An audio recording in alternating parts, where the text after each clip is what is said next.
എൻസൈക്ലോവിങ്സിന്റെ പുതിയൊരു വീഡിയോയിലേക്ക് നിങ്ങൾക്ക് ഏവർക്കും സ്വാഗതം. 2016 മാർച്ച് ഏപ്രിൽ മാസങ്ങളിൽ വലിയ മാറ്റങ്ങളാണ് reserve bank of India banking മേഖലയിൽ കൊണ്ടുവന്നിരിക്കുന്നത്.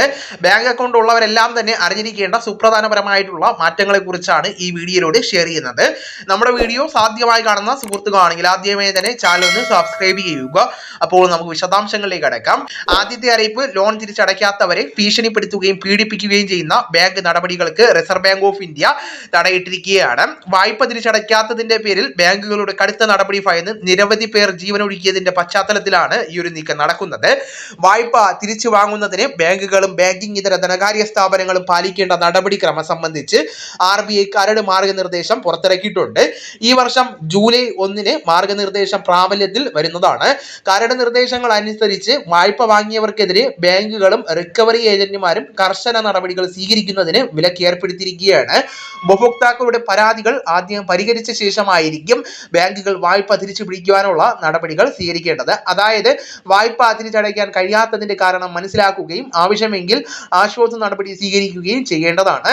വായ്പ തിരിച്ചു പിടിക്കുന്നതിന് ചുമതലപ്പെടുത്തിയ ഏജന്റിനെ കുറിച്ച് ഉപഭോക്താവിന് കൃത്യമായിട്ടുള്ള വിവരം നൽകേണ്ടതാണ്. ഭീഷണിപ്പെടുത്തുകയോ അധിക്ഷേപിക്കുകയോ ചെയ്യരുത്.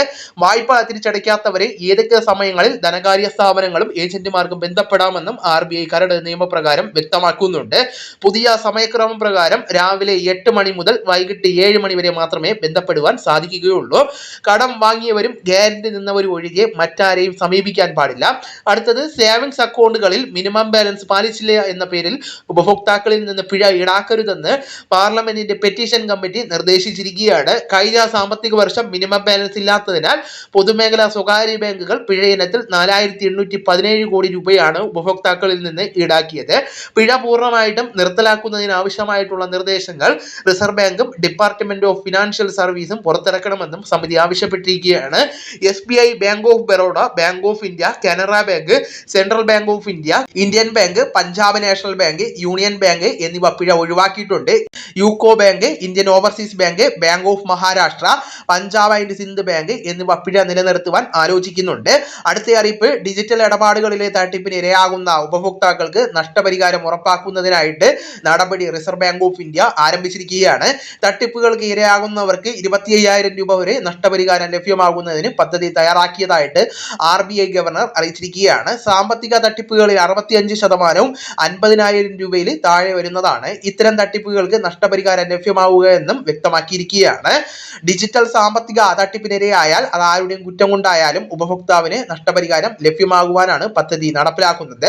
നഷ്ടമായിട്ടുള്ള തുകയുടെ 85% അല്ലെങ്കിൽ പരമാവധി 25,000 രൂപ നഷ്ടപരിഹാരമായിട്ട് നൽകുന്നതാണ്. ഒരാൾക്ക് ഒരു വട്ടം മാത്രമേ ഇത്തരത്തിൽ നഷ്ടപരിഹാരം ലഭിക്കൂ എന്നും ഗവർണർ അറിയിച്ചിരിക്കുകയാണ്. അടുത്ത അറിയിപ്പ്, 2026 ഫെബ്രുവരി 1 മുതൽ രാജ്യത്തെ ബാങ്കുകൾ വർഷങ്ങളായിട്ട് ഇടപാടുകൾ നടക്കാത്ത അക്കൗണ്ടുകൾ കണ്ടെത്തി അവ ക്ലോസ് ചെയ്യുന്ന ദൗത്യം ആരംഭിച്ചിരിക്കുകയാണ്.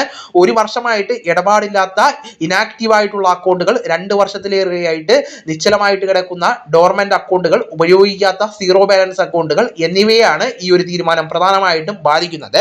അപ്പോൾ ഈ വിവരങ്ങൾ നിങ്ങളുടെ സുഹൃത്തുക്കളിലേക്കും മറ്റു ഗ്രൂപ്പുകളിലേക്കും കൂടെ ഷെയർ ചെയ്യുക. നമുക്ക് തുടർന്നും വിജ്ഞാനപരമായിട്ടുള്ള മറ്റു വീഡിയോസും ആനുകാലിക വിവരങ്ങളുമായിട്ട് വീണ്ടും കാണാം. അതുവരെ ഗുഡ് ബൈ.